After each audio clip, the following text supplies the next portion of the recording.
Master but also melt all your enemies into puddles of just ash and soot, then do I have the champion build for you. This is our level 50 champion build for Dragon Age The Veilguard with all our items and our skill tree. So this is how your skill tree will look. Now overall we have this many points to play around with. And let's jump in. Now bear in mind, you cannot unlock your specialization until level 20, and in some parts of it do not unlock until level 30, level 40 and so on. If you're respeccing, which is the easiest way to do this, obviously you can take this in any order. If you are going level by level from the start of the game, then I will try and give you a way to get there and where you should go. But for now, let's start with the middle, and we're going to come south, and we're going to take Tumbling Blades.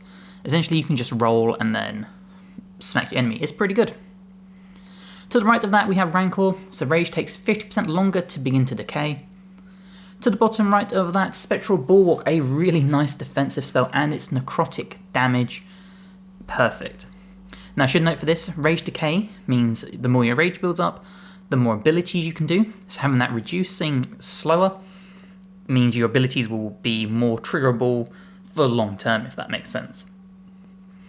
Now to the top right of Spectral Bulwark we have Enraged, so rage generation plus 10%, and to the south of it, Killer Instinct, stagger from abilities plus 20%. Now stagger is what gets you your takedowns. Takedowns are huge damage, so the quicker you fill that bar up, the better. Come to the right of that we have Explosive Toss. This basically just turns your shield into a bomb. It's pretty cool. To the south we have Innovation, damage versus barrier plus 20%. Loads of enemies in this game have barriers or armor, so extra damage against that is perfect. To the right, Enduring Rage. Your rage no longer decays below 50, allowing you to sustain it between fights, meaning you'll always have at least one amount of rage banked up unless you spend it. And below that, Depth of Fury, maximum rage plus 50%, again meaning we can just store up our abilities. Now if we come back to the very centre, we're going to go to the left, and we're actually going to take Counterblow. Basically means you do a perfect deflect, and then you can strike with a more powerful attack. If you can time it, it's really good. To the right of that, we're going to take Focused Retaliation. Gain precision after a successful perfect defense, and precision, the next charged or final attack will be critical. To the north of that, one of my favourite abilities, Titan Stomp. This is an area control ability, applies Overwhelmed, so it synergizes well with your teammates. And to the right of that, we're going to take Improved Throw for Shield Toss damage plus 10. Reason being is we need to continue to the right to take Staggering Toss. So still, Shield Toss converts 25% of your current rage into stagger. To the right again, Affliction damage plus 10%, and finally, Ignition. This is what we've been working towards. Gain Flaming Weapons after defeating an enemy with a weak point hit. Flaming Weapons deal 25% damage. And below that we're going to take Innovation for extra damage against the barrier. Now coming back to Titan Stomp, we're going to come to the left and we're going to take Bulwark for physical resistance plus 10%. We continue to the left to Reinforcement, so each of your active advantages increases damage dealt by 10%. To the left again, Enraged, rage generation plus 10%, again quicker rage, more abilities. To the left again, Fiery Resolve, gain Flaming Weapons on perfect defense, Flaming Weapons last 50% longer. To the north of that we have Heavy Hitter, so heavy attack damage plus 10%, nice way to just boost your damage. To the north of that, Collateral Damage, upgrades area abilities, hitting multiple enemies with a single area ability deals 10% more damage for each enemy hit. Coming back to Fiery Resolve, we're going to the left, and we're going to take Traumatize, take down damage plus 15%, and to the left again, Falter. Using control ability attacks versus enemies with high health, it deals 100% extra stagger. Again, stagger equals takedowns, and takedowns are phenomenal. Now come back to Fire Resolve, we're going to go to the south and take Wildfire. Fire damage plus 10%, because what better way to melt enemies than to have higher fire damage. And to the south again, Slice Strike. Agile, charged and final attacks deal 15% bonus damage to enemies suffering from an affliction, and burning is an affliction. Come back to the centre where we had Titan Stomp, we're finally going to come up here to return to Sender. Basically, if someone hits you with a projectile, you can tap it and it will send it back and deflect it. It's really cool. To the left, we're going to take Providence, advantage duration plus 20%. Now this isn't ideal, but we do need, to the left, Fortifying Shots, so defeating enemy with a projectile ability grants resistance, and we also want upgrades control abilities, defeating enemy with a crowd control grants deflect. Deflect means the next attack that you receive that goes through does no damage. Now to the right of both these, we're going to take Masochism. You generate 4 rage when taking damage. To the left, improved health for 100%. And back down to the right, we're going to take Depth of Fury for more maximum rage. Leading to the centre, where we're going to take Groundbreaker. Now, this isn't really an essential ability, but we do need it to go to the right to get Traumatized. So takedown damage plus 15%, as I stated. To the left, Ready Guard, gain Deflect at the start of each encounter, and to the north, Refract. Maximum Deflect stacks +1 mean you can take less damage that goes through. Coming south again, and to the left, we're going to take 3rd Degree, maximum burning stacks +1, again building up that fire damage we're aiming for. To the left again, Pump the Primer, Overwhelmed and Sunder are 20% more effective. Again, not really key, but what we do want is Arcane Defiance, so this just builds your resistances, makes you more tanky. And to the left again, Unbroken Finale. Now this is an ability you have to time, but if you do, it's amazing, especially if you make the final attack of your chain a heavy attack. You hit them with your shield and you'll send them flying, and you can knock enemies off of everything this way. Really good way of ending fights early. To the south, Staggering Chance. So stagger from charged attacks, deal 20%. Explosive Anger. Spending Rage deals 200% of the cost as fire damage to enemies within 6 meters. And to the south again, Depth of Fury, maximum rage plus 50%, so you can really build up these abilities. Now come back to Unbroken Finale, we're going to go into our specialization of Champion, and that gives us our ultimate of Warden's Fire. An amazing ultimate ability that does fire damage. And to the left of that, Blightbane, a really good fire-based like bomb attack. Detonates weakened, so it does pair very nicely with your companions. We're going to take a Wildfire for the fire damage plus 10%, again boosting that. And to the right, Endless Fire. Area abilities now deal fire damage, Blightbane deals additional blasts. To the left of Wildfire, we are going to take Reverb. To trigger a powerful Shockwave when executing a perfect defense. Shockwave deals 300 damage, and it's fire damage, as well as applies burning. To the north of that, Burning stacks +1, again that's just more damage over time. And to the north, Burning damage increases by 20% for your current rage. As well as to the right, Burning is now also applied to enemies around the target, so we're just increasing that fire. If we come back to Blightbane, we are going to come to the left and we're going to take shield damage plus 10%. To the south, we're going to take Bulkhead, so for each equipped control ability, you gain 20 defense. To the left-hand path, we're going to go Inspiring Guard. Executing a perfect defense now guards against otherwise unblockable attacks and grants Rally Party.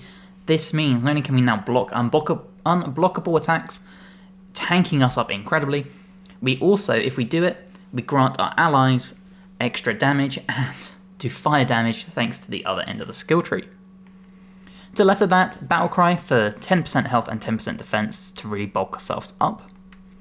To the south, the best defense, gain 50% of your defense as bonus shield attack damage, and to the left, Aftermath, Unbroken Finale, now also deals its damage in a large cone behind the target.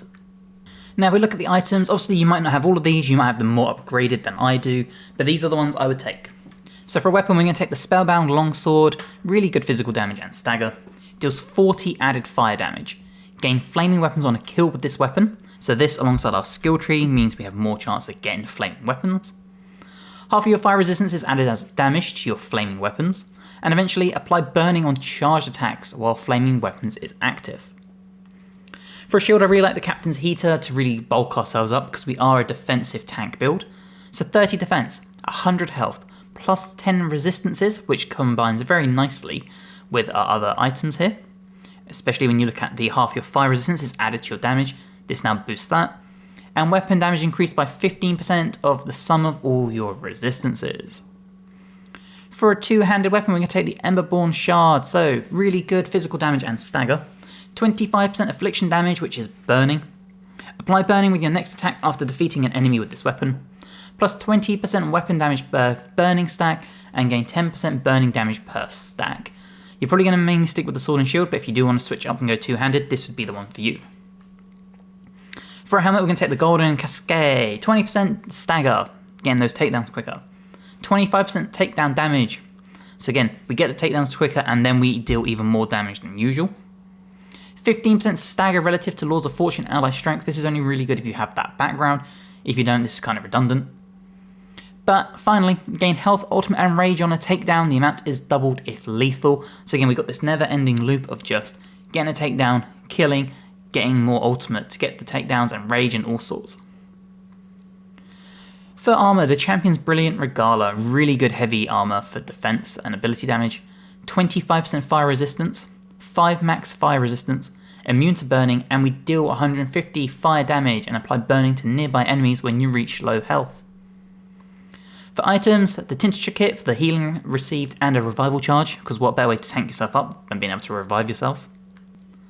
For an amulet, I really like the Pale Reflection, 20% damage versus enemies with low health.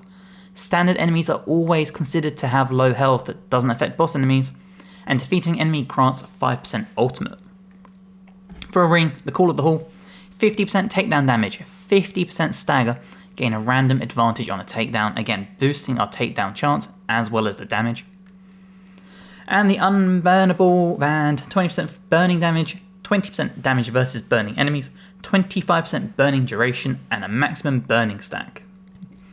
Now for your runes, I've picked passive ones, so the Ascend for the 10% damage, Scorch for the 10% fire damage, and Assail for the 10% charged attack damage. And then when it comes to our abilities, we have Spectral Bulwark, again really good defensive one, and it's a cooldown of 60 seconds. Titan Stomp, because I find this is a really good way of controlling the battlefield, and again applies Overwhelmed. Blightbane, because it detonates Weakened, and it's a really good fire ability, uses 2 rage. And of course our ultimate, the Warden's Fire. Okay, now we're in combat, and just to prove what difficulty you're on so you can get a gauge of it, we're doing Underdog. And let's begin. So you see we have no rage at the moment built up, but we can do our Titan Stomp and our Spectral Bulwark, and we do have our ultimate. So let's start with our Spectral Bulwark, so you can see this, and you see how it flung everyone around. This also works with Titan Stomp, so if we were to come here, and there you go, all the overwhelmed. Now if you look at our base damage against low enemies, it's around 4 hits for a kill. And we'll dodge out the way. If we were to do our ultimate, you see we have incredible damage with that too. Now, if we were to time our perfect defense, let's see if I can land it. I'm very bad at landing this. Obviously people are probably going to be much better. There we go. See the build we got up. And we'll get the heavy damage thanks to our shield. And that's how good it is at knocking enemies off of beams. Now obviously the more rage we get, the more we can do our explosives. So if we were to come out and dodge there, you'll see we also have our flaming weapons ready. Or not our flaming weapons, sorry, our other ability. And again, this build is really good for those heavy attacks. To fling the enemies off like that. And then we also have a movable, but let's try and aggro a bunch of enemies like that, as well as get our burning going. And there we go. Now like I said, this pairs very nicely with certain characters. So we've got Overwhelmed, and we have the combo opportunity with a lot of characters here. So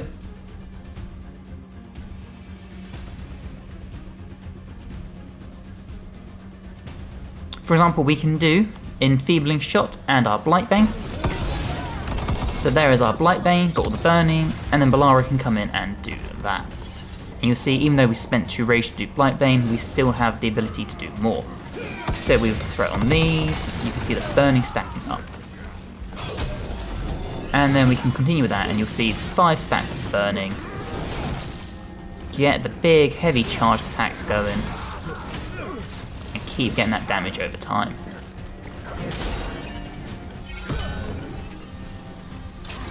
And if all else fails and you're not very good at the blocking, you can do your Spectral Bulwark and get that stagger for the takedown.